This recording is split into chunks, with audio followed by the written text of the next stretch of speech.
Hey guys, what's up? In this tech tutorial video, we're going to show you how you can add an image or photo to your pages in the Plane project management application. So let us dive into this. So guys, as you can see, we're inside that project here inside my Plane workspace. And I've been working on an example page here. So you will need to navigate to your page, of course. So let me go with that untitled one here.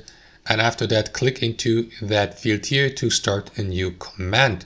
So start the command with the slash button, and after that you will see a list of applicable commands like suggested here, but you can of course choose way more than these here. There are more commands that you can use, including the image command. So simply type in the first or the couple of first letters of image and you will see the image command as a suggested command here. Click into it, and after that simply locate the image on your device you would like to upload in JPEG or PNG file format.